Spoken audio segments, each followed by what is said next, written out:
It's official. The Jets season is over in week 2. Adam Gase announced, and if you watch the press conference quite somberly, and he knows that this season is over, that Sam Darnold is out with mono and likely will be out for a couple of weeks.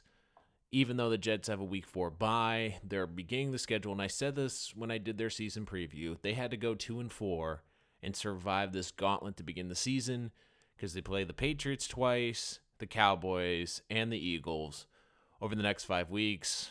They're going to be 0-6. They are out of it already. So much to get into. We'll get to Adam Gase and his future, what this means for him, what this means for the Jets season. But I'm going to start with Sam Darnold. The first thing is you hope he gets healthy. He's a great kid. Showed you a lot of promise in the preseason. Looked like he was ready to go. And it's funny because in hindsight, you catch things and you're like, that makes sense. I remember watching the game and I'm on Sunday against the Bills and I'm saying, look, he looks slow. Just doesn't look right. And I just like, okay, well, it's an offensive line had an off day. But now when you look at it, and now when you look at his interviews the last week, it's clear something was off. I mean, Adam Gase has come out and said Darnold's already lost 5 pounds. This is not good. And this is not good for the Jets because year 2 is the pop year for quarterbacks. Deshaun Watson popped in year 2. Jared Goff, Carson Wentz. This is supposed to be the pop year for Sam Darnold. And I said the Jets season, you want to end the playoffs, but what you really want to end is conviction that Sam Darnold is the right quarterback. And it's going to be hard to tell. Now, look, he could get back and play great the last half of the season. And at the end of the season said, okay, well, it was a lost season, but at least we got our quarterback and Sam looks good heading to year 3. But it's frustrating because year 2, this was the year we thought we were going to see the stride. And now it's another year where you're pushed back and you waste a year of the rookie contract. So without question, this is a devastating loss for the Jets. You hope that Sam can get back quick. I still have a lot of faith in him that he is the quarterback for this team. But it's not a good look when this is the second time he's going to miss significant time for the Jets. Last year missed it with an injury. He's going to miss with mono this year. But to look at this and blame Sam Darnold now, you can't blame him for this illness. But this organization, the big thing whenever you draft a quarterback high, can they overcome a bad organization? Because there's a reason a team is drafting you that high. It's because they're dysfunctional. And one thing I think became apparently clear, especially if you're not a fan of Adam Gase, he's going to be the Jets coach in 2020. There is no way he is not going to be the coach. Most importantly, because number one, he's got a bunch of excuses. Him and Mike Maccagnan didn't get along. Mike Maccagnan did not have a good draft. Mike Maccagnan did not do a good job with the big holes on this team. Now, some of them we don't know. I don't think we'll ever fully know what Gase had input on, but the Jets' biggest needs were special teams. They had a Pro Bowl kicker. They let him walk. Cornerback. They didn't address it until the 6th round of the draft and didn't make a big splash in free agency. This is a team that now cannot fire Adam Gase because if they do, they will affirm that they are a dysfunctional organization.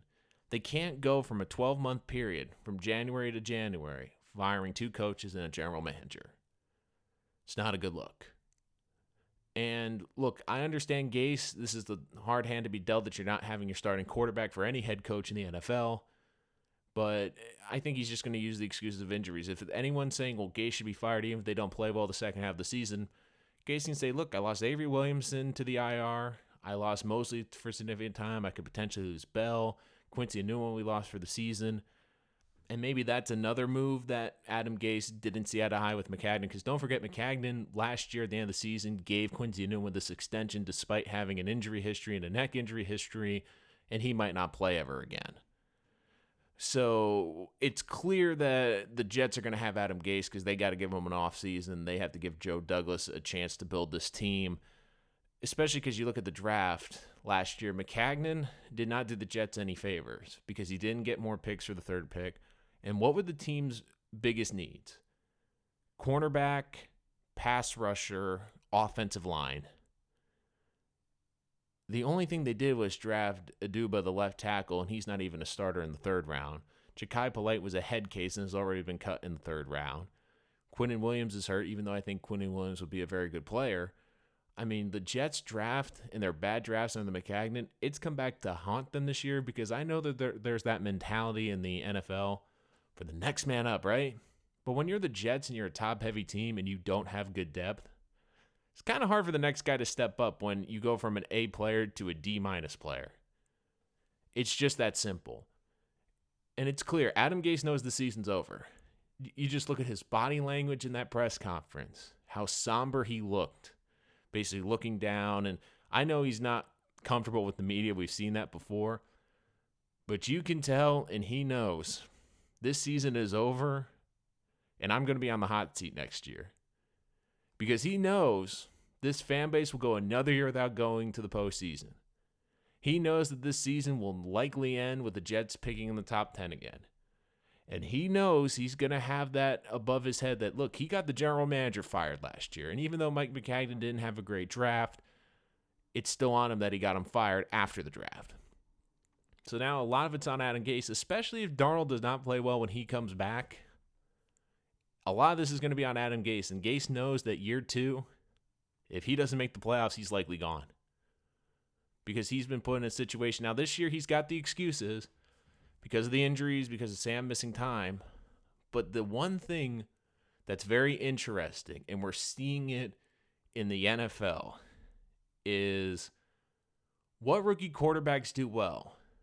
I mean, the first thing people jump to is the head coach, and it's a big part of it, but it's also the organizations that get them. Have you noticed which quarterbacks are doing well? They're the ones in the first round that get picked later because they're on better teams with better management. The exception would be the Rams, and the exception would be the Eagles. So people are saying, well, they picked 1 and 2. Well, don't forget the Eagles traded up to 2. And with the Rams, they had a great owner, and they got a great head coach to maximize their quarterback's talent. And you look at the Jets and the Browns right now, who are squaring off on Monday night, and which is going to be a loss for the Jets now. The funny thing is in that draft, who's the best quarterback right now? It's Lamar Jackson. He's already been to the postseason. Looked great. Why? Great organization, great head coach, stable organization, and a team that went out and maximized everything they could to make that player better. I give the Browns credit. They did a lot of nice moves, and the Jets made a couple of moves to help their quarterback. But they also went with unproven head coaches this year. Think about this with Darnold and Baker. Both are on their second head coach already, and this is year 2 for them. They're already on their second coach. Jets are already on their second general manager with Sam Darnold. The Browns traded away one of their best linemen and now have a bottom 5 offensive line in the league in front of Baker. The Jets didn't address their biggest needs and didn't really get a great playmaker outside of Le'Veon Bell. They didn't give Sam Darnold a great receiver, and on top of that, their tight end was suspended for PEDs. I mean, for both of these guys, Baker and Sam, they're going to have a lot more to overcome. But once again, it's a lost season for the New York Jets. And for anyone that was hoping Adam Gase was only here 1 year, he's going to be back. There's no way the Jets are going to get rid of him because I think Darnold will come back. I think he'll be healthy enough. He'll play well enough during the second half that even if this team goes 5-5 over the last 10, they're still going to be a 5-11 team.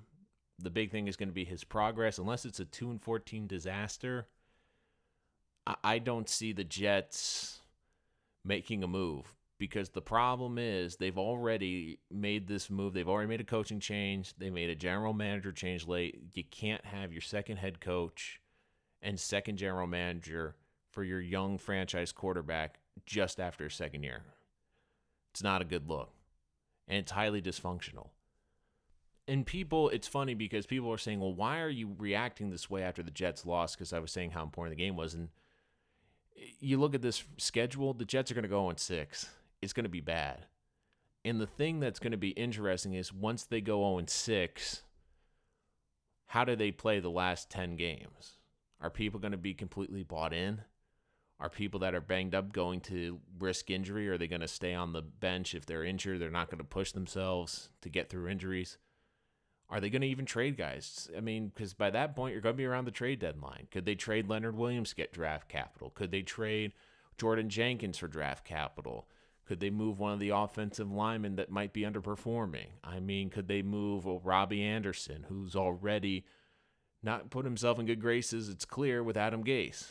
I mean, there's a lot of things the Jets could do. I mean, don't forget the trade deadlines week 8. We could see them be sellers. I don't think they're going to tank like the Dolphins are trying to do, but they might just look at it and say, look, we got to make some moves, build some draft capital, and build for the draft. I mean, the big thing for the Jets is this. The season's lost. I get that. But if Adam Gase wants to head in the right direction and wants to have some capital moving into year 2, when Sam does come back, and I do believe they will not rush him until he's 100%, because they know the season's lost. There's no point in putting him out there to get risk of injury. If they put him out there, the big thing for Gase is he's going to play well. People are not going to care what the record is. If Sam Darnold comes back, looks great, plays well, and we see that pop where we're like, okay, he's a quarterback. Okay, the Jets have their guy. That's going to be the big thing in the second half. The Jets need Darnold to play well. Because if he doesn't play well and Gase isn't a good fit, then this mess is just going to get worse.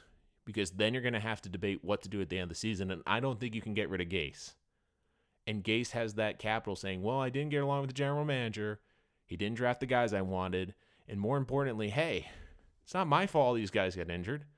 It's not my fault the 2 best middle linebackers I have and probably 2 of the top 4 players on my defense got injured. It's not my fault that my quarterback got mono and had to miss the biggest portions of games on our schedule against the best teams. It's not my fault if Le'Veon Bell misses time with an injury. Those are things I can't control.